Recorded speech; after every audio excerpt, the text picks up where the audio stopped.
So jana kuna news ilitokea that Sakaja na siu Jerotich Sei. Jerotich Sei kama umjui ni an activist and sijui kana nafaa kumita an online activist. Huu dame amekuwa involved in a few things, a few fights that we can say she's fighting for the Kenyan. Kulikuwa na hii fight yake ya switch off KPLC, ilikuwa ile time KPLC yende alikuwa mtu wa kwanza kusema KPLC wanatu overcharge. So she started this campaign of switch off KPLC.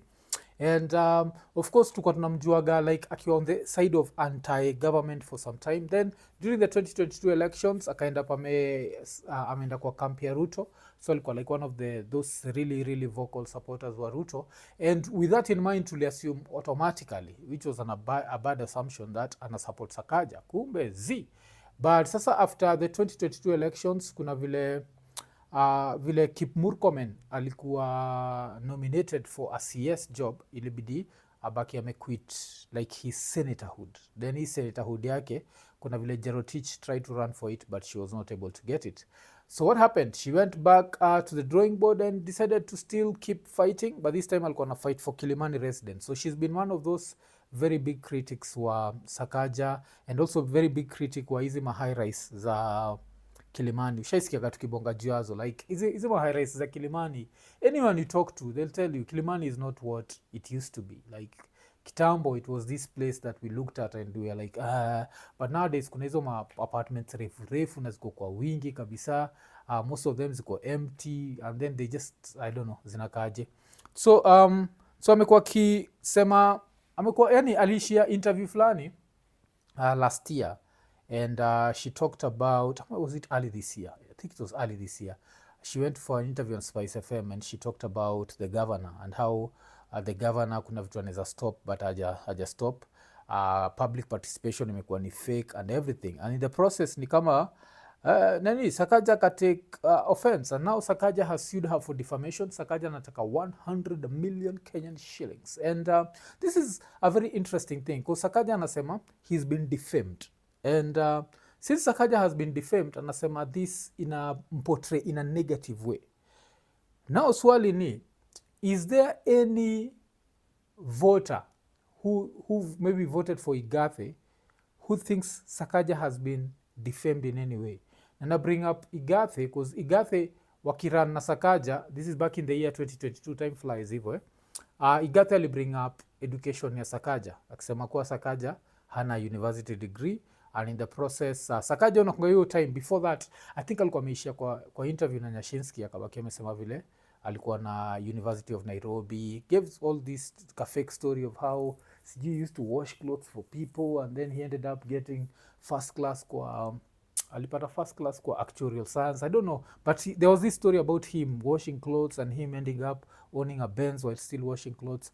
A very bullshit sob story, but that's a story for another day. So now let's go back to his story. So umse anaitwa Polycarp akasema Sakaja hana university degree, si ndio? So that means tayari a lot of people are looking at Sakaja through very negative lenses. And hata saizi after history yote neza digress kidogo niende kwa story ya Sakaja. Kuna vile Sakaja leo ilikuwa jana Sakaja alisema I've given doctors in Nairobi 12 hours to show up in our hospitals. Those who want to continue working with the county of Nairobi have 12 hours to show up in our hospitals. Alafu vile alisema hivi, kuna vile msa anaitwa Gabriel Oguda akamwambia, should we tell him that the doctors he's threatening have genuine degrees or we keep quiet? So Mr. Sakaja, that's the first thing. People question your degree. People question how you went to Teams University. People question such. So inamaanisha tayari you have a questionable character, si ndio? So how does this other woman now akisema uko na questionable character, how does this defame you? Tukitoka hapo tunaweza enda pia kwa this was late last year. Sakaja aligo against Babu and this one got super ugly. Because Sakaja on his side aliaccuse Babu Owino of sniffing cocaine, si ndio? So after kumwaccuse of sniffing cocaine, Babu Owino had to hit back. And one of the things ile Babu alisema, wacha nikumbuke, alisema alikuwa anamwambia Sakaja is an embarrassment to the people of Nairobi. How can he be ranked last out of 47 counties? Kazi ni kuiba. pesa za Nairobi County and buying houses in America, London and Dubai, wrote Babu. So Babu Owino said this last year. When we come and look at interviewer Jerotich Sei, she never came out and said explicitly that Sakaja is corrupt. She implied that he might be corrupt. And if he's not, then he's looking away. And now ameamua kumsiu. And tukiendelea na history yake na Babu, kuzi yake na Babu ilikuwa, it was a bad one. It was a bad one. Nini tena alisema? Sasa wakapelekana mbio mbio juu ya stori za kuna time Sakaja aliambia Babu for the white stuff. Nini aliambia Babu ati atoe that white stuff from nose yake, kumaanisha cocaine. Alafu kuna vile Sakaja Babu akamwambia, you said in your previous post that you gave bursaries worth 23 million shillings in every ward. You are nothing in the intellectual parlance.